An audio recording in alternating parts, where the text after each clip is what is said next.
Citizens, it's that time. You are officially in Alert Zone. Welcome to the Alert Zone TV. I am the Wizard, Uncle James. I would love for you to become a active citizen. You can do that by hitting the subscribe button and the bell so you can be notified when we drop fire content, giving the video a like, sharing. If you are 18 years of age or older, practice your Second Amendment rights. It is not illegal under the Constitution. So, excuse me. I wanted to drop a little video. I know it's been a couple days. I've just been really busy and haven't had a chance to really get into it like I need to. I always talk about law enforcement, and sometimes people may think that I'm taking shots at them. So I wanted to just take the time out to just mention a few good encounters I've had with them, or have a little decent chat about it. You know, I don't want to seem like I'm always attacking them. So I want to start with the officer-friendly concept. For those of you who don't know, if you're under 30, under 25, you've never heard of that. For my older folks, my age and older, you know, you remember the officer-friendly, especially in New Orleans, where law enforcement would come and talk to us and, you know, talk to us about different things and interact with us. And, you know, you would get the stickers of officer-friendly. And at the time, the big thing around the country was trying to kidnap kids after school. So they would just give you tips, you know, like on the way home, several of y'all walk together, you know, stay in a bunch, and the last person to go home should live like within a couple steps of everybody else, you know. You get what I'm saying? So used to walk home back in the days in New Orleans.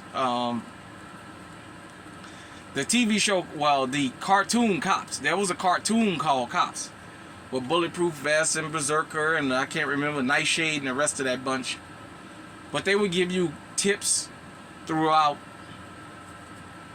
that cartoon series, that cartoon being on TV, on how to deal with certain situations, you know, what have you, how to stay safe, things like that. The cartoon G.I. Joe used to have that knowing is half the battle at the end of every episode.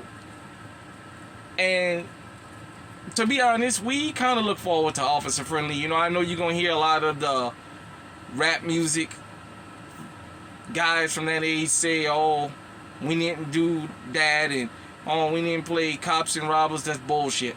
We played that. Somebody had to be the cop, somebody had to be the robber. Period, point blank. Don't let nobody tell you no different. We kind of understood the relationship with law enforcement, but at the time, they were a little bit more hands-off with us. And then the TV show Cops showed up, and then the police got militarized, and well.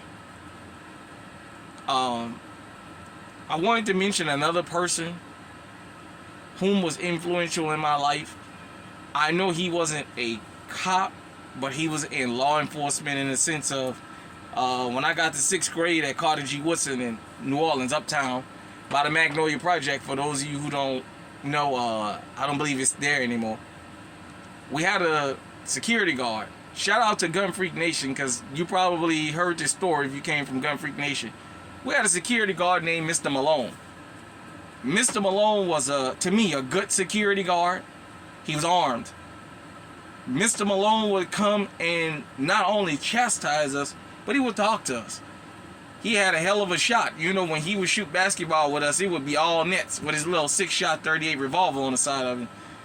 And Mr. Malone was the person who taught me and those of us who were sitting there in the gymnasium that day that picked up on anything, how to properly shoot a firearm and how to take your life more serious in danger.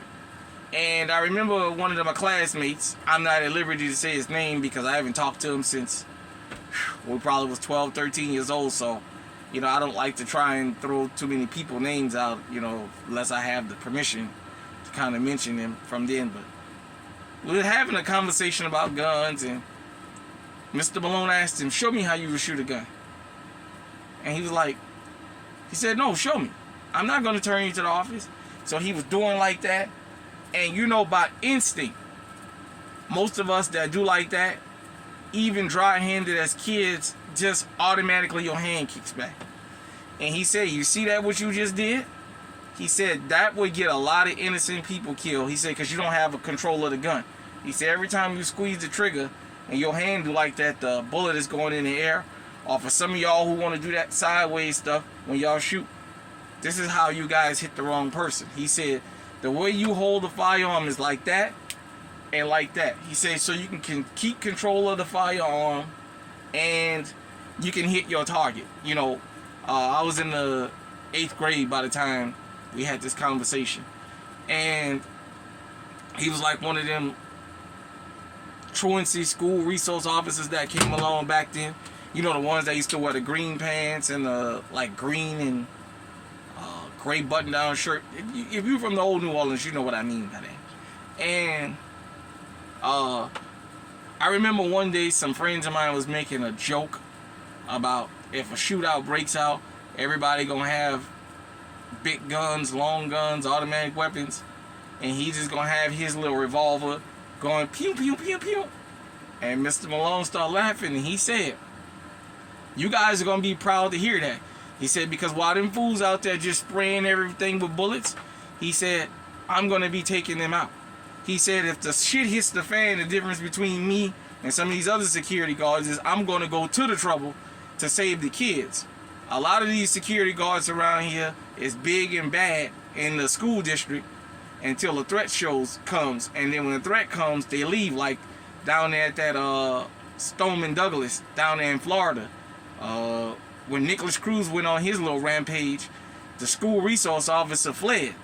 I remember other school resource officers saying that if the shit hit the fan and gunfire erupted, we would be on our own. But I just wanted to shout Mr. Malone out, man. Mr. Malone, if you or any of your family ever see this, I don't know if he's still alive or if he passed on. You know, it's been almost 30 years since I left middle school. Shout out to you, Mr. Malone, man. You're one of them people that I'm never going to forget. And I'm never going to spit on your image and spit on your legacy, because I don't care what nobody say. Mr. Malone had the respect of a lot of dudes at Woodson. And when I came through there from 90 to 93, Woodson was rough. If you from the old New Orleans, you know what I'm talking about. Woodson was rough back then. And Mr. Malone, man, Mr. Malone, the roughest dudes in the school had utmost respect for the man. You know, we would all shoot basketball and he would just chit-chat with us and talk to us about life, man. So I really want to say, once again, shout out to you, Mr. Malone. I'm giving you your flowers. I'm not sure if you're still alive or not, but if he's not alive and his family sees this, man, shout out to Mr. Malone. I never knew his first name. I just always knew him as Mr. Malone, the security guard at Woodson. Ex-police chief Richard Pennington. I know this seems crazy hearing this from me. I thought he did a good job in New Orleans, and let me tell you what I mean by that. Richard Pennington, when he became the police chief of New Orleans, he made it clear, we can't solve the crime problem until we straighten up the police force. If we don't get the police together, how in the hell are we going to solve the crime problem? Because those of you who may not know, when Richard Pennington became the police chief, the FBI was already crawling in New Orleans, not only investigating drug trafficking and things like that, but they was investigating New Orleans Police Department. The story goes, when he was getting sworn in, one of our most notorious cops ever, Lynn Davis, was beating that boy up down there in the Ninth Ward, the one that actually got Miss Kim Groves killed. And shout out to Miss Groves' family. I seen y'all do a interview on Rare Report down there when y'all talked about that particular day and what led up to it and all that. And you know, go check out Rare Report, the Kim Groves story, if you really want to get the whole details about that, because her nephew and her daughter actually tells the story better than I can, because they was there when it all happened. We heard about it on the news and through the street. But Lynn Davis, one of the most notorious cops in New Orleans history, and probably in policing history, modern policing history, was taken down by Richard Pennington because Richard Pennington made it clear he was going to get NOPD in order before he can clean up the streets. After Richard Pennington became police chief, you could actually go and file a complaint on an officer and get something done and not lose your life. Before him, they was just rogue. I mean, you still had to deal with the cops here and there, you know, for people who went and filed complaints on them. catching you out in the street and, giving you a little nudge or whatever, or let you know I know it was you and this and that. Because there's no such thing as confidentiality. So if you ever think you're going to file an anonymous report against a police officer, forget it. By the time you leave the police station, they'll already been called him and told him, yeah, so-and-so just came here and said you did this, and that. And in today's society, they're going to say, yeah, you better go get him because the bastard probably got video of this. So, he ran for mayor of New Orleans. He didn't win. Mayor Ray Nagin had him kicked out of the city and said if you don't, I forget the legal term for concede. If you don't concede the race, if I win, you're going to have to go. Mayor C. Ray Nagin, of course, became president, and he got rid of Richard Pennington, and before Hurricane Katrina hit, the damn National Guard was already in New Orleans because it was so damn bad. Eddie Compass and I ain't gonna get into that here. Last but not least, I want to talk about Officer Holloway. I believe his name is Darren. Correct me if I'm wrong. Hold on, as a matter of fact. Let me double check that.